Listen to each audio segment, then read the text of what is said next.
Hello, this is Jenny Kassan here to lay down the law for you about how to raise money for your business and do it in a way that really works for you and for your long-term plans and goals. So I just wanted to share a story today. I may have shared this before, but I just find it a really funny story. So I have a client who is very passionate about social justice. And the product that she makes is a food product, very socially responsibly made.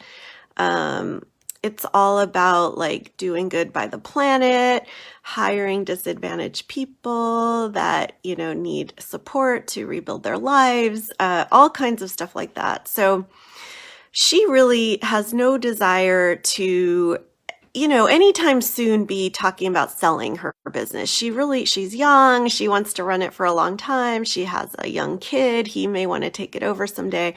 So unlike a lot of food startups, you may hear about a lot of companies that start food brands, and really all they're thinking about from the get-go is, I'm going to sell to Nestle. I'm going to sell to Unilever. I'm going to sell to Kellogg's, whatever. So Campbell's Soup, whatever. But that's not her. She's not focused on the sale. And she understands that if she was focused on the sale, she might have to cut some corners or not do all the things that are important to her.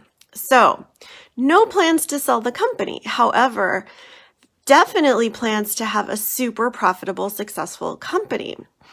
So we designed a customized term sheet. She's actually already raised over $100,000 through a revenue-based debt offering that I helped her do. But now she wants to raise several million through an equity offering.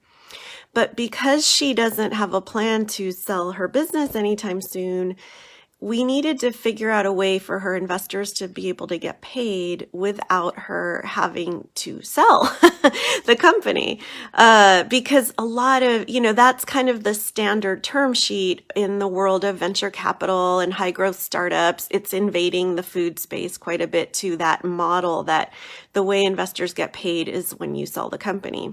So we designed some terms for her equity offering where instead of, yes, people will get paid when she sells the company, but along the way, they'll also share in her profits through dividends. And there's also a way they could potentially exit their investment early if they need their money back. So we call that a structured exit. So we put together the term sheet, and she's been talking to a whole bunch of investors. And there was this one investor who, was really supportive of her and loved what she was doing and said, yeah, I really want you to do this however you want, whatever you think is best. And so we showed him the term sheet, and I actually got on a call with the investor and her so I could help her kind of talk it through. And he just could not wrap his head around it. He was like, I don't think you should pay any dividends because, in my experience, when people invest in startup food companies, they just need to be patient and they just need to, realize like they may make money or, eventually the company's going to either do well or it's not going to do well. And I was like, okay, but do you understand she has no intention of selling the company?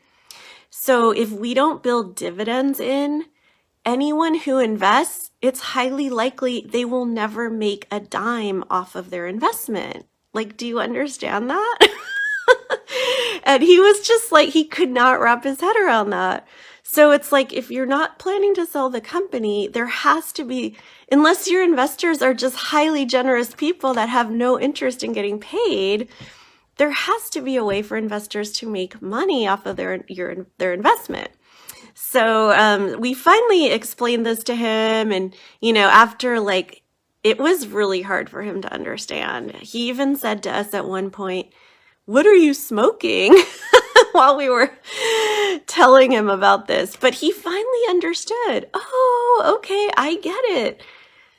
Dividends are a way to pay investors when your company becomes profitable, and he kind of was confused. He thought she was promising dividends, but you never promise dividends. Dividends are really just more like an aspiration. Like, yes, when and if the company is profitable, then we'll be able to pay investors a dividend, and we'll have a target dividend.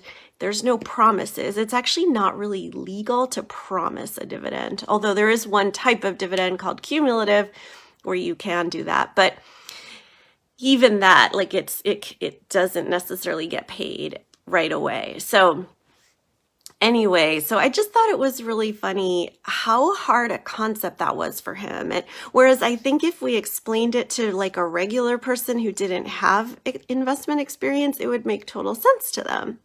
So it just shows that people who are kind of used to doing things a certain way, investing in a certain way, sometimes it takes a little bit of effort and education and patience to explain to them why you may be doing things in a different way.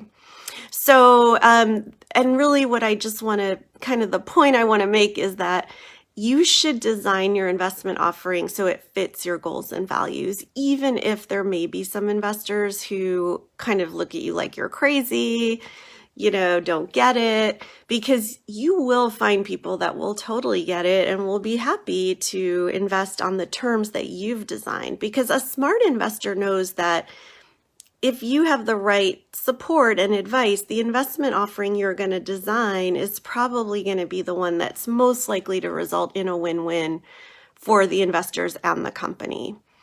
So I strongly believe the best person to design the investment terms is the founder of the business, of course, with support from someone who has expertise in all of the different options. So have a good week. Bye.